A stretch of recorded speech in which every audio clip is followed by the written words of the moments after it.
Bonjour à toutes, bonjour à tous et bienvenue sur le podcast Flamme jumelle, flamme humaine. Je remercie ceux qui nous rejoignent dans l'aventure. Vous êtes de plus en plus à vous abonner à la chaîne et ça me fait vraiment très très chaud au cœur et j'ai envie de commencer par vous dire un grand merci. Pour ceux qui ne me connaissent pas, je m'appelle Laura. Je suis en parcours depuis 2019 avec une reconnexion en 2020 et actuellement dans la réunion vers la vie commune avec mon jumeau. Première cheminante, polarité plutôt yang de base. Et je vous accompagne du coup sur ce chemin d'éveil à vous-même, ce chemin d'éveil au lien pour pouvoir défaire les nœuds, les blocages, les écueils, les épreuves que vous rencontrez sur le parcours et le vivre dans un premier temps du mieux possible, mais ensuite de manière la plus sereine et alignée possible et amener l'abondance dans votre vie plutôt que le manque. Et c'est justement sur ce sujet que j'ai envie de parler aujourd'hui. Je tiens à m'excuser pour la qualité moins bonne de l'audio que d'habitude puisque je suis actuellement en stage.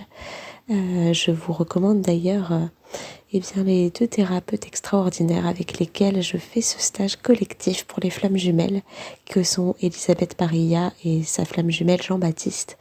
Leur chaîne, c'est Être et vivre sa vérité, ou Être et vivre sa flamme, il y en a deux. Si vous avez envie d'aller y faire un tour pour prendre conscience de leur travail, c'est vraiment extraordinaire. Voilà, je ferme ma parenthèse. Le sujet du jour que je suis moi-même donc profondément en train d'expérimenter, même si ça n'est pas la première fois, mais il y a vraiment eu une prise de conscience et c'est donc à cœur ouvert que je vous fais ce podcast, c'est celui de décider consciemment de lâcher la souffrance et surtout de laisser le passé, les traumas et toute la souffrance qui est associée délibérément derrière soi. Arrêter de s'y associer, de se les coller sur la peau comme une sangsue, comme un gros tube de glu et bien évidemment d'en souffrir. Pourquoi je vous parle de ça ?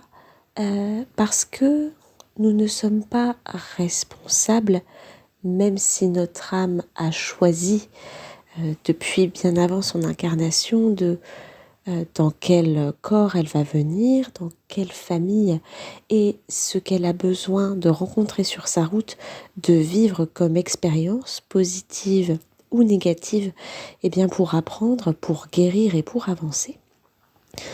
Ce n'est pas pour autant, une fois que ces traumas sont mis en lumière, conscientisés, travaillés, dépassés, par quelques thérapies que ce soit, par quelques prises de conscience que ce soit, qu'on est obligé de continuer à les traîner comme des casseroles derrière soi et de s'y identifier. Alors très souvent le discours c'est j'ai peur de faire confiance aux hommes parce que j'ai subi un abus par le passé. J'ai peur de m'ouvrir à quelqu'un qui me touche parce que on m'a battue pendant l'enfance ou j'ai été agressée. J'ai peur d'aimer parce que mes parents ont divorcé ou parce que je n'ai pas reçu de marque d'amour quand j'étais jeune. Mes parents étaient absents, mes parents étaient indifférents. J'étais toujours critiquée pour ce que je faisais, ça n'était jamais assez bien. Vous voyez bien donc les blessures en jeu ici, avec le rejet, l'abandon, la trahison, l'injustice et l'humiliation.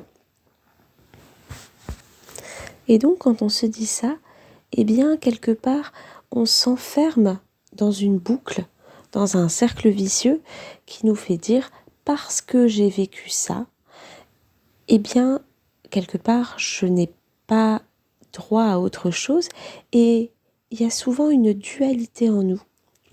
C'est-à-dire que il y a bien sûr une part de vous, et si vous écoutez ces podcasts, c'est le cas, une part consciente, une part très forte qui a envie de guérir, qui a envie d'aller de l'avant, qui dit moi ça suffit tout ça, maintenant je veux avancer, d'abord pour me sentir mieux pour moi, et puis pour avancer dans ce lien, puisqu'il y a notre chemin individuel, il y a le chemin du duo, le chemin du 1 et le chemin du 2.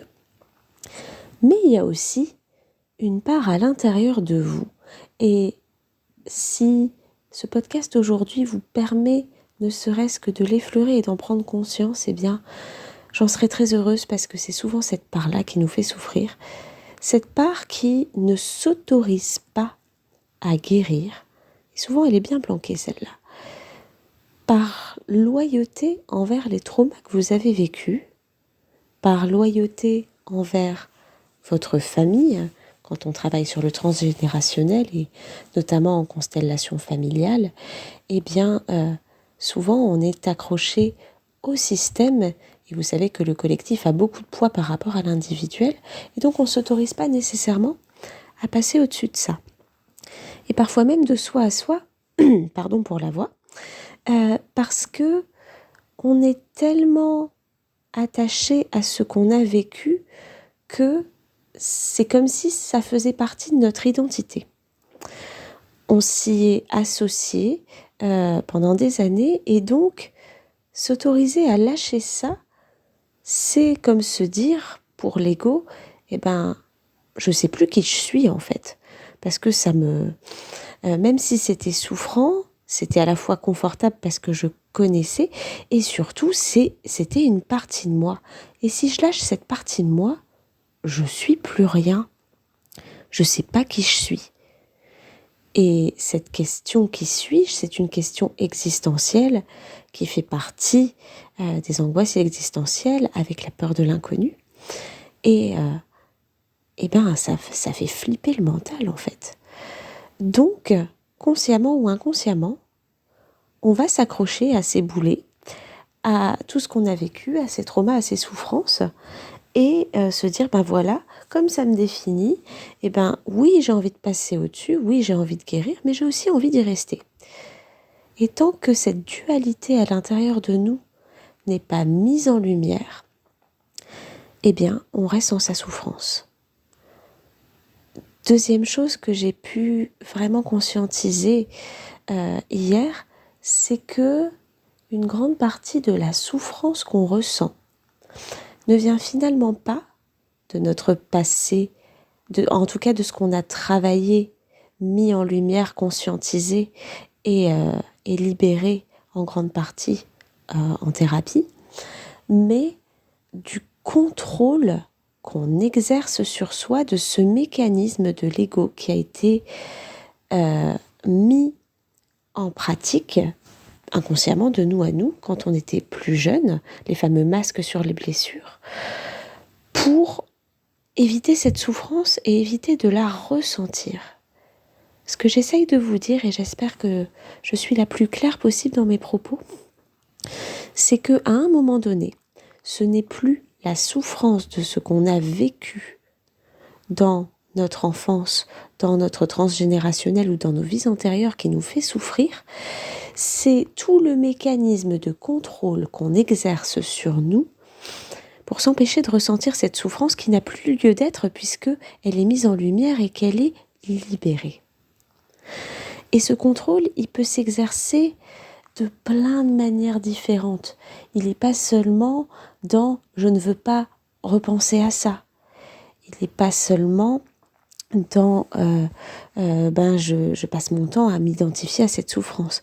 Il est aussi dans le rapport qu'on a à la nourriture, à l'alimentation, les plaisirs qu'on s'empêche d'avoir dans la vie parce que cette dualité du bien et du mal, et il faut pas. Il est dans tous les mécanismes qu'on met en place avec l'autre en général, pas seulement notre jumeau ou notre jumelle, tous les autres, tout ce qu'on s'empêche d'avoir comme interaction facile, de peur de souffrir, de peur d'être rejeté, de peur d'être critiqué, de peur d'être jugé. Et en fait, c'est le jugement qu'on porte sur nous-mêmes et la peur qu'on renvoie sur les autres, qu'on imagine ce que les autres vont penser de nous, qui nous fait souffrir. Et hier, j'ai vraiment pris conscience, pourtant j'avais déjà fait beaucoup de travail sur moi pour en arriver là, mais de tout ce tripalium, ce travail, cette souffrance que je me suis infligée à moi-même, de bien sûr aller voir dans les recoins où c'est nécessaire d'aller voir pour guérir, mais de m'en rajouter en fait, en restant dans ce contrôle et dans ces mécanismes qui ont été mis en place par mon ego pour soi-disant ne pas souffrir, mais de toute cette souffrance du coup que je m'infligeais à moi-même et qui était beaucoup plus conséquente et beaucoup plus douloureuse que le fait d'aller quelque part. Je ne vais pas employer le terme que j'ai encore envie d'employer, mais d'affronter le monde. Et en fait, en allant affronter le monde, on se rend compte qu'il n'y a pas besoin d'affronter, il y a juste besoin de s'ouvrir et de vivre. Et que quand c'est libéré, notre vibration, notre fréquence a changé. Et que donc on n'attire plus la même chose à nous. Et au lieu d'attirer de la souffrance, on attire de l'amour de la part des autres, qu'il est temps d'apprendre à recevoir pour équilibrer ce fameux donner et recevoir. Et par ce changement de vibration, aussi permettre à l'autre, à notre jumeau, si c'est le moment pour nous, de nous donner aussi. Et que nous puissions recevoir, que ce soit dans un premier temps dans la 5D, vibratoirement, son amour, et ensuite dans un deuxième temps, dans la 3D, et que lui aussi, par vase communicant, puisse travailler sur lui pour s'autoriser à recevoir et à donner. Et puis, pour qu'on s'autorise nous-mêmes à lâcher ce fichu contrôle qui nous fait un mal de chien, pour arrêter de survivre, mais s'autoriser à vivre la vie dans tous ces moindres petits recoins, dans toutes ces moindres petites parcelles de belles choses et d'amour. Et je pense que vous entendez ma voix qui est émue de vous dire ça parce que dans le moment où je suis, j'ai véritablement une ouverture de cœur depuis cette prise de conscience qui avait déjà été faite de plusieurs manières, mais qui vient encore d'ouvrir un stade supplémentaire et qui fait qu'aujourd'hui, non seulement j'en ai marre de me faire finalement du mal à moi-même alors que toutes les portes sont ouvertes et que tous les blocages sont par terre, que toutes les chaînes sont débloquées, mais cette furieuse envie de croquer la vie à pleines dents, de me foutre la paix, que, oui, si je ressens les énergies du connectif et qu'émotionnellement, ça me chamboule, ça me fait quelque chose et que j'ai besoin de revenir sur du terre-à-terre en mangeant quelque chose qui me fait plaisir, oui, je m'autorise à le faire. Oui, si j'ai envie d'un câlin, je m'autorise à le recevoir et ce n'est pas parce que quand j'étais enfant, j'ai eu l'impression, quand on me faisait un câlin, d'être étouffée et que c'était trop parce que j'ai vécu des traumas d'abus, qu'aujourd'hui je n'ai pas le droit à cette merveilleuse vibration d'amour qu'on me donne en plus avec une générosité et avec une intention merveilleuse. Oui, j'ai le droit de vivre. Oui, j'ai le droit d'être heureuse et oui, j'ai le droit de savourer chaque petit pas que je fais dans ma vie, même si je n'en suis pas exactement encore là où j'aurais envie d'être, mais j'ai la foi que la vie m'amène les bonnes choses sur mon chemin pour y aller et j'ai foi en là où je vais et je suis déjà bien là où je suis. Sortir de cette énergie du manque et de j'ai pas encore ça, j'ai pas encore ça, j'ai pas encore ça et je suis pas encore là où je veux aller et de regarder déjà le chemin parcouru avec amour, avec gratitude et de savoir que là, à l'instant T, là où vous en êtes dans votre vie, oui, vous avez déjà réalisé tout ça et vous avez le droit de vous remercier profondément de ça et d'ouvrir votre cœur à tout ce qui est déjà. Et vous avez le droit de prendre cette décision et personne ne peut la prendre à votre place. On peut vous le dire, je peux vous le dire par les podcasts, par les accompagnements. Vous avez le droit de décider de décoller cette souffrance de votre corps physique et de tous vos corps et de dire à un moment donné, et c'est souvent dans le ras-le-bol de souffrir, j'en ai marre de vivre ça et maintenant c'est terminé, maintenant c'est derrière moi et consciemment ces boulets je les pose, je les laisse et soit je leur tourne le dos, soit je fais un pas symbolique pour avancer et pour aller vers ce qui est le meilleur pour moi, tout simplement pour m'ouvrir à ce qui est déjà là, à toute cette beauté de la vie, à cet oiseau qui chante dans le jardin, à ce rayon de soleil qui caresse ma peau, à ce gâteau au chocolat dont je sens les effluves et dont chaque bouchée me réjouit, à ce sourire d'un inconnu ou d'une inconnue que je croise dans la rue et qui me réchauffe le cœur et qui me fait du bien dans tous mes corps. Toutes ces petites choses qui, additionnées dans une journée, mais font un cocktail merveilleux, qui font que j'aime être en vie et je ne veux plus survivre, je veux vivre. Que ce soit pour moi, que ce soit pour les autres, que ce soit pour mon autre, quel que soit l'endroit où j'en suis dans le parcours, j'ai le droit de vivre et je décide de laisser toute cette souffrance que j'ai déjà travaillée et conscientisée derrière moi. Ça ne veut pas dire qu'il n'y en a plus, ça ne veut pas dire que j'ai pas encore des choses à libérer, et quand je suis sur ce parcours, la vie me les met sur le chemin pour que je les conscientise. Et puis j'ai plein d'outils, j'ai plein de thérapeutes merveilleux autour de moi, j'ai plein de personnes qui peuvent m'aider sur ce chemin-là.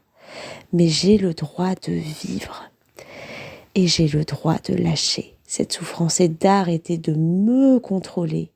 Ce qui, dans le lien, permet par effet miroir d'arrêter de vouloir contrôler aussi le chemin des autres et d'arrêter de vouloir contrôler le chemin de mon autre. Et ce recentrage sur moi, ça change complètement la vibration. Et je pense que vous l'entendez. Et j'espère que ce que j'ai envie de vous partager aujourd'hui résonne en vous. J'espère que c'est clair et que cette prise de conscience et tout l'amour que je ressens à vouloir vous le partager, eh bien, il y en a une part qui passe en vous et qui vous permet de changer le paradigme qu'il y a à l'intérieur et d'avoir envie, vous aussi, de prendre cette décision. Vous-même, si vous en avez besoin, accompagnez. Vous savez qu'en barre de description, il y a tous mes accompagnements pour ça. Mais que vraiment, prenez conscience aussi que cette décision n'appartient qu'à vous et qu'elle est profondément libératrice et pleine d'amour. Voilà, je vais m'arrêter pour aujourd'hui et je vais aller vivre pleinement cette deuxième journée de stage merveilleuse. Ça me donne aussi énormément d'idées parce que j'ai conscientisé que je ressentais les énergies collectives et que j'avais un rôle à jouer là-dessus bien plus grand que ce que je pensais encore. Je le savais déjà pour animer les constellations familiales de groupe, mais ça me donne des idées pour de futurs accompagnements. Je vous en reparlerai quand ce sera mûr, quand le moment sera venu. Mais j'ai vraiment envie de pouvoir vous accompagner aussi d'une autre manière à un moment donné et de pouvoir vous permettre de mettre en synergie toutes ces belles énergies qu'amènent le groupe et la conscience. Je vous remercie pour votre écoute, pour vos partages, pour vos likes, pour vos commentaires. N'hésitez pas à me dire comment ça résonne en vous. Je vous envoie plein d'amour en ce dimanche de fête des pères. Si vous avez des enfants et que vous êtes un homme, je vous souhaite de vivre pleinement cette belle journée d'échange et d'amour avec vos enfants. Et je vous dis à très bientôt pour un nouvel épisode.